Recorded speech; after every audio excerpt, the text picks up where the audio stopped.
Bolsonaro está em pânico porque um aliado dele muito forte, o bolsonarista Carlos Jordi, se fedeu, assim como o Gustavo Gayer também se fedeu. Todo mundo viu que o Gustavo Gayer se lascou no fim de semana, tudo. A questão é a seguinte, esse inquérito do Gustavo Gayer está diretamente relacionado com o 8 de janeiro, mostrando que a Polícia Federal está avançando não somente em cima dos patriotários, mas dos idealizadores. E por mais que o Gustavo Gayer queira ficar fazendo picardia com o Alexandre de Moraes, colocando musiquinha irônica, mostrando tranquilidade, ele não tá fechado, não tá passando nem Wi-Fi. Para de conversa. E você não tá sendo investigado, Gustavo Gayer, somente pelo 8 de janeiro, não. Você tá sendo investigado por coisas muito mais pesadas. Quem se lascou também foi o Carlos Jordi. Encontraram ali um carro com valores em espécie, santinhos, possivelmente tentando comprar voto. Mas não vai adiantar, até o Bolsonaro largou mão dessa candidatura do Carlos Jordi. É a ruína dos bolsonaristas que estão afundando em pânico, desespero, chilique e derrotas. Bolsonaro vai ser o maior derrotado de 2024, vai ser preso e vai poder lutar jiu-jitsu lá no banheirão da Papuda, lembrando os bons tempos em que ele lutava jiu-jitsu com o Aristides. Coloque nos comentários se você concorda que o Bolsonaro é o maior derrotado de toda a campanha municipal. O futuro dele, do Jordi e do Gustavo Gayer, qual que é a prisão? Eles estão com medo? Então like no vídeo, hype o conteúdo, se inscreva no canal e no próximo domingo, live com a cobertura do segundo turno às 5 da tarde aqui na plataforma. O Gustavo Gayer, pessoal, ele sofreu busca e apreensão nesse fim de semana. A gente viu tudo o que aconteceu na sexta-feira, não é mistério pra ninguém. O que nós temos que ver são os desdobramentos e o motivo que o Bolsonaro tá com o Bubu fechadinho. Porque, deixa eu explicar pra vocês o caso do Gustavo Gayer. Depois eu vou mostrar o vídeo pra você dele da chilique. Mas olha aí só.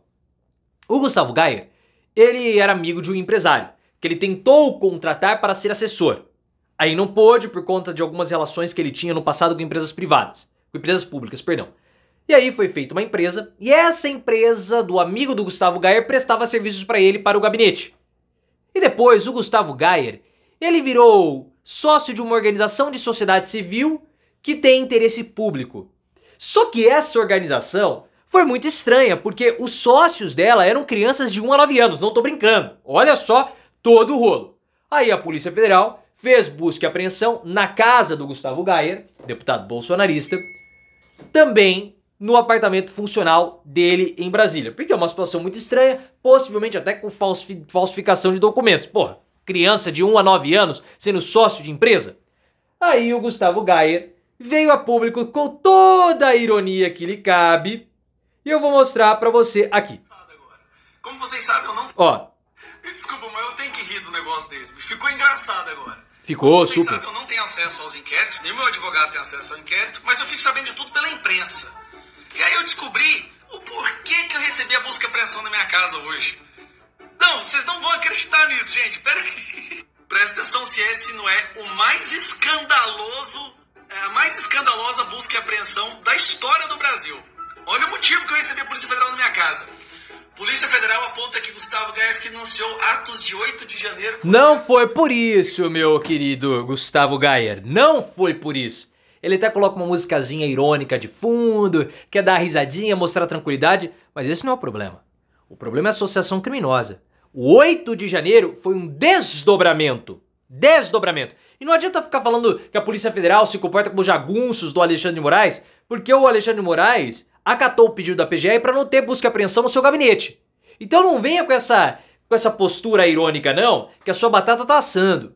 E você tá envolvido possivelmente em escândalos muito mais sérios do que o 8 de janeiro. Essa operação do Gustavo Gayer foi um desdobramento do 8 de janeiro. Porque uma das pessoas, um dos empresários que é suspeito de ter financiado os atos antidemocráticos, ele é amigo do Gustavo Gayer, como nós já falamos. E quando houve a quebra do sigilo telefônico desse amigo do Gustavo Gayer, as mensagens foram encontradas. E aí começou a verificar o que estava ocorrendo, foi descoberta essa associação criminosa, isso lá desde 2023. Já tem tempo isso.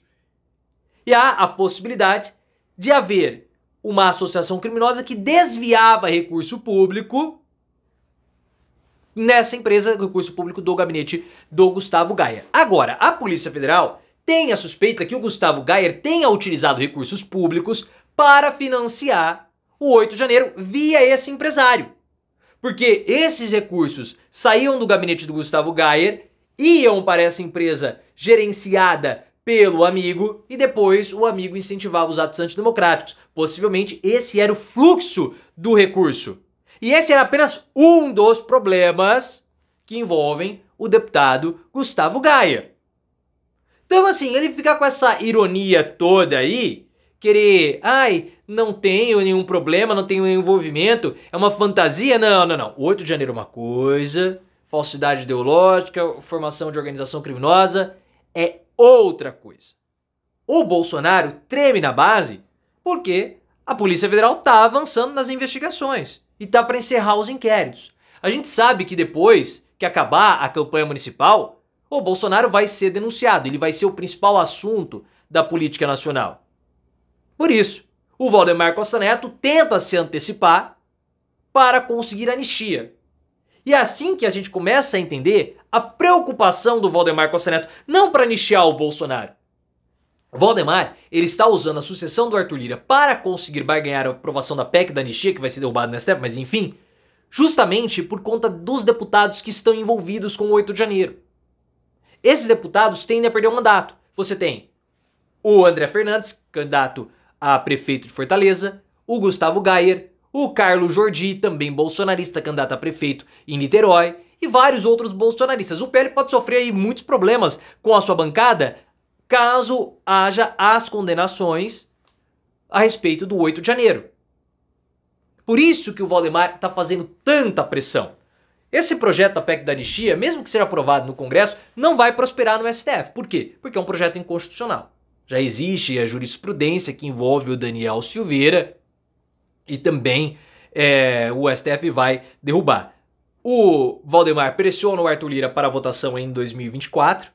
Essa votação deve ficar para 2025 ou nem ser votado. E por falar no Carlos Jordi, o Carlos Jordi, ele é candidato a prefeito de Niterói. Ele é do PL, um dos bolsonaristas mais proeminentes. Só que teve aí um problema que a Polícia Federal apreendeu um carro lá em Niterói com 500 pau em espécie, mais um monte de santinho do Carlos Jordi. Estão aí acreditando que era para se beneficiar com compra de voto. Ele tá falando, não, foi armado, foi tudo uma armação, não sei o que tem. Aí, meu amigo, esse é o problema. O Bolsonaro já largou essa candidatura do Jordi. Sabe que não vai ter jeito, já desistiu. E aí o Gustavo Gayer e o Carlos Jordi e o Bolsonaro vão poder fazer a festinha da Selma que eles bem quiserem lá na Papuda. Porque todos eles serão condenados e eles vão perder mandato. Vão perder mandato porque, ó... Olha lá a luz no fundo. Essa é a luz do fim do túnel para os bolsonaristas. Só que não é uma lâmpada, não. É um trem. Um trem bem carecudo chamado Alexandre de Moraes.